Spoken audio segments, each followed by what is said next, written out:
கொஞ்சி பேசும் குழந்தை செல்வம் எனக்கு வேண்டும் தருவாய் தாயே.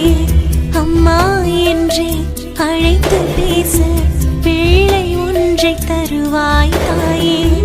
மகப்பேரை நான் அடைய ஒரு பிள்ளை தந்திடுவாய். உன் பிள்ளை என ஏற்று குறைவின்றி காத்திடுவாய். குழந்தை பேரு தருவாய் தாயே. கொஞ்சி பேசும் குழந்தை செல்வம் எனக்கு வேண்டும்